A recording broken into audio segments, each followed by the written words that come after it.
సంబంధమైన కొన్ని సందేహాలు తీరాయి.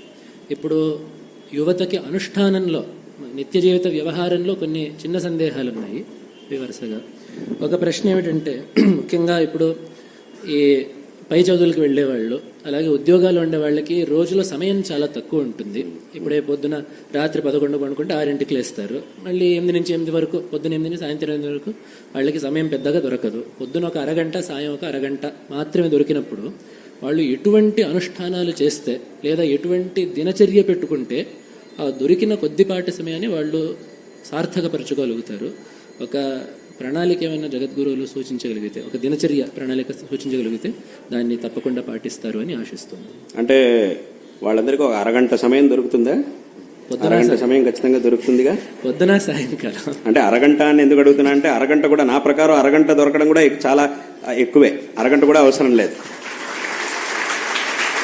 ఒక 10-15 నిమిషాలు కూడా చాలు అని చెప్పడానికి నేను అడుగుతున్నా. అరగంట అయితే దొరుకుతుందా? అయితే చాలా సంతోషం.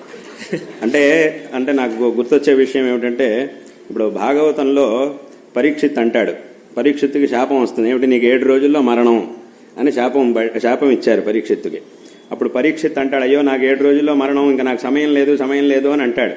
అప్పుడు శుక మహర్షి అంటాడు, 7 రోజులు మాత్రమే ఉంది, 7 రోజులు మాత్రమే ఉంది అని నువ్వు అంటున్నావు, కానీ 7 రోజులు ఉంది నీకు సమయం, చాలు.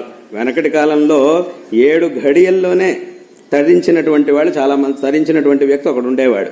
అలాంటిది వాడితో పోలిస్తే నీకున్నది 7 రోజులు సమయం ఉంది. కాబట్టి నీకు చాలా సమృద్ధిగా సమయం ఉన్నట్టే. అయితే ఏం చెయ్యాలి? ఈ ఉన్న కాస్త సమయంలో ఆ భగవత్ తత్వాన్ని నేను నీకు ఉపదేశిస్తాను, శ్రద్ధగా విను అని చెప్పారు ఆయన శుక మహర్షి. అప్పుడు పరీక్షిత్తు కూడా అలాగే శ్రద్ధగా ఆ 7 రోజుల్లో భగవత్ తత్వాన్ని శ్రవణం చేశాడు. ఒక సప్తాహంలో భగవత్ తత్వం మొత్తాన్ని ఆయన శ్రవణం చేశాడు. తద్వారా ఉత్తమమైనటువంటి గతిని, మోక్షాన్ని ఆయన పొందాడు అనేటటువంటి విషయాన్ని భాగవతంలో మనం చూస్తూ ఉన్నాం. ఇప్పుడు ఆ 7 రోజుల్లో పరీక్షిత్తు ఎలా శ్రవణం చేశాడు? చాలా శ్రద్ధగా శ్రవణం చేశాడు.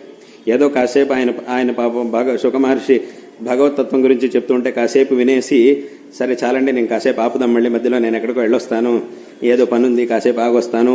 మీరు ఆపద్దండి, మీరు చెప్తుండండి పర్వాలేదు, నేను మాత్రం వెళ్ళొస్తానండి, మీరు ఆపడం ఎందుకు, నేను 10 నిమిషాల్లో వెళ్ళొచ్చేస్తానండి, మీరు చెప్తుండండి, మీరు ఆపద్దు పెద్దవారు, మీరు చాలా బాగా చెప్తున్నారండి, మీరు చాలా గొప్పవారండి అని అనకుండా ఏం చేశాడు అనంటే, 7 రోజులు ఆయన ముందే ఉండి మొత్తం శ్రవణం చేశాడు. కాబట్టి అంటే పరిపూర్ణంగా మనస్సును అక్కడ పెట్టి ఆయన శ్రవణం చేశాడు. కాబట్టి పరీక్షిత్తుకి చివరికి మోక్షం అనేది లభించింది. కాబట్టి ఇక్కడ కూడా ఒక అరగంట దొరికినా, అరగంట లోపు సమయం దొరికినా కూడా అది చాలా సంతోషమే. ఆ సమయంలో వాళ్ళకి సంబంధించినటువంటి అనుష్ఠానాలు ఏవైతే ఉన్నాయో వాటిని అందరూ కూడా చేసుకోవచ్చు. ఇప్పుడు ఉపనయనమైనటువంటి వాళ్ళు సంధ్యావందనం చేయడం, ఒక 108 సంఖ్యలో గాయత్రి జపం చేయడం, ఒక సంధ్యావందనం, దాంట్లో 108 సంఖ్యలో గాయత్రి జపం. దీన్ని చేయడానికి ఎంతసేపు పడుతుంది? 15 నిమిషాలు పడుతుంది. అథవా ఇంకా ఎక్కువ, ఇంకా నెమ్మదిగా చేస్తే ఒక 20 నిమిషాలు పడుతుంది. అంతకంటే అంటే 108 గాయత్రి జపం చేసి ఒక సంధ్యావందనం చేయడానికి 20 నిమిషాల కంటే ఎక్కువ సమయం ఖచ్చితంగా అక్కర్లేదు. అంటే ఎవడైనా 20 నిమిషాల కంటే ఎక్కువ చేస్తున్నాడు అంటే మళ్ళీ అక్కడ అనుమానించాల్సింది ఏదో ఉంది అని అర్థం. ఎందుకంటే అంతకంటే ఎక్కువ సమయం అవసరం లేదు. కాబట్టి 20 నిమిషాలు చాలా, అదే చాలా ఎక్కువ. ఉన్న దాంట్లో చూసుకుంటే ఎక్కువ సమయం 20 నిమిషాలంటే 100. ఇంకా ఎక్కువ జపం అది ఇది చేయాలంటే ఎక్కువ సమయం పడుతుంది తప్ప 20 నిమిషాల కంటే ఎక్కువ అవసరం లేదు. అదేవిధంగా ఇంకేదైనా మంత్రజపం కానీ, ఇప్పుడు సంధ్యావందనం ఉన్నటువంటి వాళ్ళు సంధ్యావందనం అది చేసుకుంటారు. అది లేనటువంటి వాళ్ళు కూడా సరైనటువంటి, అందరికీ కూడా శాస్త్రముల్లో రకరకాల మంత్రాలని చెప్పారు. ఆ మంత్రోపదేశాన్ని గురుముఖత తీసుకొని ఆ మంత్రాలని జపం చేయొచ్చు.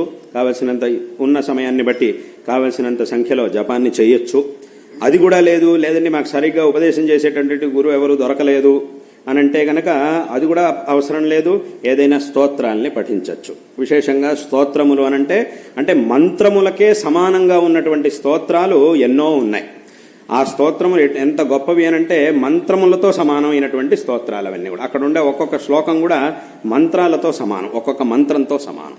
అటువంటి స్తోత్రములు ఎన్నో ఉండనే ఉన్నాయి. ఇప్పుడు విశేషంగా మనకి పురాణాల్లో చెప్పబడినటువంటి స్తోత్రాలు, విశేషంగా లలితా సహస్రనామం ఉన్నది, విష్ణు సహస్రనామం ఉన్నది, శివ సహస్రనామం ఉన్నది.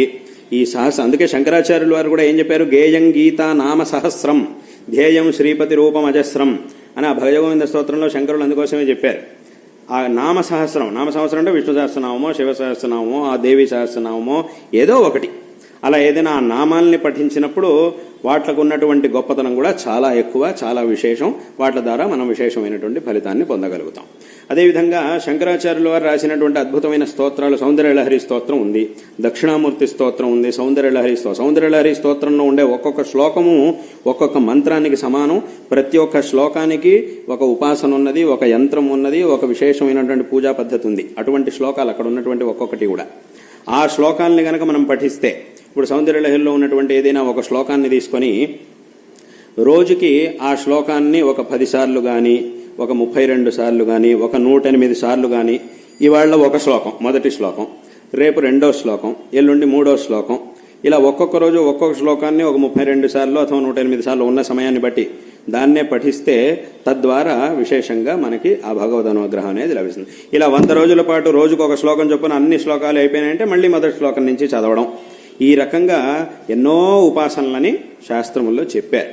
కాబట్టి ఇప్పుడు సంధ్యావందనాది అనుష్ఠానాలు ఉండేవాళ్ళు అథవా ఏదైనా ఒక మంత్రాన్ని సంప్రదాయానుసారంగా గురుముఖత ఉపదేశం తీసుకొని ఆ మంత్రం యొక్క పద్ధతి, దాని అనుష్ఠానం ప్రకారం దాన్ని జపం చేసేటటువంటి వాళ్ళు, అథవా ఈ సహస్రనామాదుల్ని పఠించేవాళ్ళు, అథవా ఈ స్తోత్రాన్ని పఠించడం, ఈ మూలకంగా ఏదైనా ఈ మార్గాలన్నింటిలో కూడా వాళ్ళకి యోగ్యం అంటే వాళ్ళ సామర్థ్యానికి తగినట్టుగా వాళ్ళకు ఉన్నటువంటి సమయానికి తగినట్టుగా ఏదే ఉపాసనని చేసినా కూడా తద్వారా ఆ భగవద్ అనుగ్రహం అనేది తప్పకుండా మనకి లభిస్తుంది. కాబట్టి ఇక్కడ ఎంత సమయం మనం చేస్తున్నాము అనేటటువంటి విషయం కంటే ఎంత శ్రద్ధగా మనం చేస్తున్నాము అనేటటువంటి విషయం చాలా ముఖ్యం.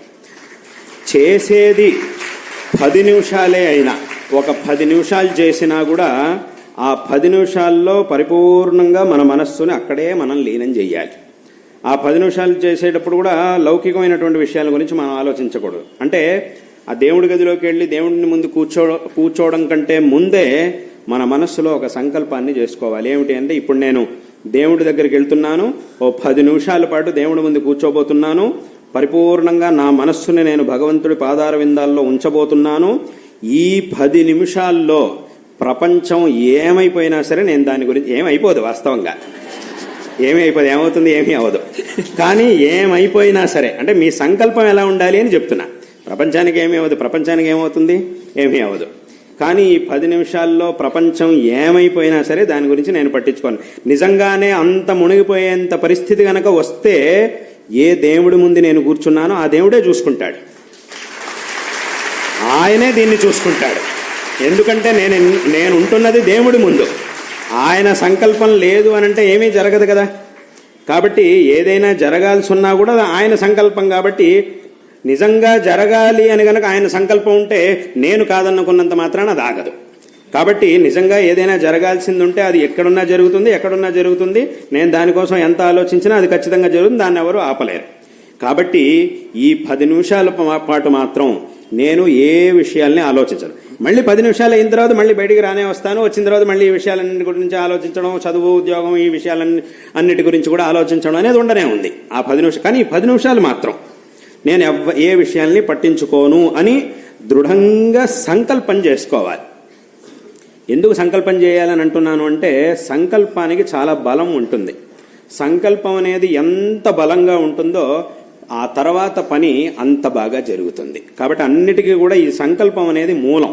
ఎంత దృఢమైనటువంటి సంకల్పాన్ని మనం పొందుంటామో పని అంత బాగా జరుగుతుంది, అంత చక్కగా మనం పనిని చేయగలుగుతాం. కాబట్టి ఇప్పుడు ముందే ఇలా ప్రతిరోజు ఆ 10 నిమిషాల పాటైనా భగవదారాధన చేయడం కంటే ముందే సంకల్పాన్ని దృఢంగా చేసుకోవాలి. చేసుకుంటే గనక ఇప్పుడు ఇవాళ కాకపోయినా, రేపు కాకపోయినా, ఎల్లుండి కాకపోయినా కొన్ని రోజుల్లోనే ఈ పరిపూర్ణమైనటువంటి దృష్టిని భగవంతుడి మీద ఆ 10 నిమిషాల్లో పెట్టి చేయగలిగేటటువంటి సామర్థ్యం మనకు వస్తుంది.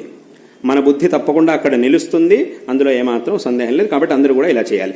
ఈ 10 నిమిషాల పాటు చేసిన ఆ భగవద్ ఆరాధన ఏదైతే ఉంటుందో, వాళ్ళ సామర్థ్యానికి తగినట్టుగా వాళ్ళు చేసినటువంటి భగవద్ ఆరాధన అనేది ఏదైతే ఉంటుందో, తద్వారా మనకి లభించేటటువంటి శక్తి, అలౌకికమైనటువంటి శక్తి, ఉత్సాహం, ఇవన్నీ కూడా ఏముంటాయో అవి మనకి ఆ రోజు సంపూర్ణంగా అన్ని పనులని చక్కగా చేయడానికి కావలసినటువంటి విశేషమైన శక్తిని ఇస్తుంది ఆ 10 నిమిషాలు చేసేటటువంటి భగవద్ ఆరాధన.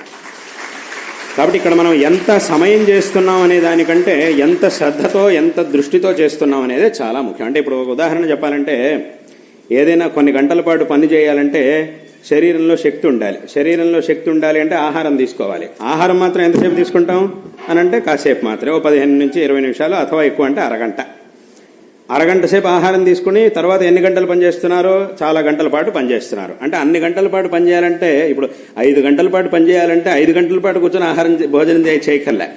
5 గంటలు కూర్చొని భోజనం చేస్తే ఇంకా వాడు పనిచేయడానికి పనికిరాడు, దేనికి పనికిరాకుండా పోతాడు. కాబట్టి నేను 5 గంటలు పనిచేయాలండి, కాబట్టి 4 గంటలైనా భోజనం చేయకపోతే ఎలాగా అని అనడానికి వీలేదు. 4 గంటల పాటు ఎవడు భోజనం 5 గంటలు పనిచేయాలన్నా కూడా భోజనం మాత్రం చేయాలి. దానికి కావాల్సిన శక్తి కావాలంటే ఆహారం తీసుకోవాలి. ఆహారం తీసుకునే సమయం ఎంత అంటే 15 నుంచి 20 నిమిషాలు, అరగంట, అంతే, అంతసేపు మాత్రమే. కానీ దానివల్ల మనకి లభించేటటువంటి శక్తి ఏదైతే ఉందో ఆ శక్తి ద్వారా మనం చేయగలిగేటటువంటి పని మాత్రం అన్ని గంటల పాటు ఉంటుంది. అదేవిధంగా ఒక 10 నిమిషాల పాటు ఈ ఉపాసనని చేసినా కూడా, పరిపూర్ణమైనటువంటి దృష్టితో ఉపాసనని చేసినా కూడా, దానివల్ల మనకి లభించేటటువంటి శక్తితో తర్వాత మనం ఎన్నో గంటల పాటు ఆ భగవద్ అనుగ్రహంతో చాలా పనులని మనం చక్కగా చేయగలుగుతాం. కాబట్టి ఈ విధంగా ఉన్నటువంటి సమయాన్ని ఖచ్చితంగా ఇలా వినియోగించుకోవచ్చు. ఆ 10 నిమిషాలు కూడా సమయం లేదు అని మాత్రం ఎవరు అనడానికి వీలేదు. ఎందుకంటే ఖచ్చితంగా 10 నిమిషాల సమయం రోజుకి ఖచ్చితంగా ఉండనే ఉంటుంది. ఎన్ని పనులున్నా కూడా, ఏమున్నా కూడా ఆ 10 నిమిషాల పని అనేది తప్పకుండా, 10 నిమిషాల సమయం అనేది తప్పకుండా అందరికీ దొరుకుతుంది. కాబట్టి అందరూ కూడా ఈ రకంగా ఆ శక్తికి తగినట్టుగా అందరూ కూడా, శక్తి సమయం దీనికి తగినట్టుగా అందరూ కూడా భగవదుపాసన చెయ్యాలి. ఇప్పుడు రోజు ఏదో స్కూల్కి వెళ్ళాలి, కాలేజీకి వెళ్ళాలి, ఉద్యోగానికి వెళ్ళాలి అనేవాళ్ళు ఇలా చేయాలి. ఇప్పుడు ఇవాళ రోజున వెళ్లాల్సిన పనులు ఇవాళ సెలవు, 2 రోజులు సెలవులు దొరికినాయి, అప్పుడు కావాలంటే గంట సేపు చేసుకోవచ్చు. రోజు 10 నిమిషాలు చేసేది ఆ 2 రోజుల్లో కావాలంటే గంట సేపు, 2 గంటల సేపు కావాలని కూర్చొని చేయొచ్చు. కాబట్టి ఈ విధంగా చేసుకోవాలి. ఇప్పుడు గురువులు ఈ దైనందిన ఉపాసనకై కొన్ని స్తోత్రాలని నిర్దేశించారు. అంటే ఉపనయనం అయిన వాళ్ళు సంధ్యావందనం చేసుకుంటారు, ఉపనయనం కాని వాళ్ళు ఈ లలిత సహస్రనామం అట్లాంటి ఇతర స్తోత్రాలు చదువుకోవచ్చు అని చెప్పారు. అయితే ఒకవేళ కొంతమందికి ఏమిటంటే గాయత్రి అమ్మవారికి సంబంధించిన స్తోత్రాలని ఆ సంధ్యాకాలంలో చదువుకోవాలి అని చెప్పి ఉంటుంది. అది కూడా ఉంది. గాయత్రి అమ్మవారికి సంబంధించి ఇప్పుడు సంధ్యావందనం ఉన్నటువంటి వాళ్ళు ఏం చేస్తారు అని అంటే గాయత్రి జపం చేస్తారు, గాయత్రి మంత్ర జపం ఇవన్నీ చేస్తారు. అది ఉన్నటువంటి వాళ్ళు అది చేస్తారు. అది లేనటువంటి వాళ్ళ కోసం విశేషంగా దేవి భాగవతంలో చివరి స్కంధంలో 12వ స్కంధంలో గాయత్రి స్తోత్రం అని ఒకటి ఉంది విశేషంగా. అది చాలా విశేషమైనటువంటి ఒక స్తోత్రం. ఆ స్తోత్రాన్ని చక్కగా సంధ్యాకాలంలో పఠిస్తే అదే విధమైనటువంటి ఫలితం మనకి లభిస్తుంది. ఫలితంలో ఏ విధమైనటువంటి తేడా ఉండదు. అదే విధమైనటువంటి ఫలితం మనకి తప్పకుండా లభిస్తుంది. ఒక గాయత్రి అంటే దాంట్లో 29 శ్లోకాలు ఉన్నాయి. అదే ఆ గాయత్రి స్తోత్రం అని ఒకటి ఉంది. సామాన్యంగా దేవి భాగవతంలో చివరి స్కంధంలోనే గాయత్రి అమ్మవారి యొక్క ఉపాసన పద్ధతి చాలా పద్ధతికి సంబంధించిన చాలా అక్కడ సహస్రనామం, గాయత్రి సహస్రనామం కూడా అక్కడ చెప్పబడింది. కాబట్టి ఈ విధంగా అమ్మవారి యొక్క ఉపాసనకు సంబంధించిన చాలా విషయాలను అక్కడ చెప్పారు. అక్కడ ఉన్నటువంటి ఆ 29 శ్లోకాలు ఉండే గాయత్రి స్తోత్రాన్ని కనుక పఠిస్తే ఆ విశేషంగా గాయత్రి మంత్రాన్ని జపించినప్పుడు వచ్చేటటువంటి ఫలితం ఏదైతే ఉంటుందో అటువంటి ఫలితమే మనకి దానివల్ల కూడా తప్పకుండా లభిస్తుంది. కాబట్టి దాన్ని అందరూ కూడా చక్కగా పారాయణ చేయొచ్చు. ఆ స్తోత్రాన్ని ఎవరైనా కూడా పారాయణ చేయొచ్చు.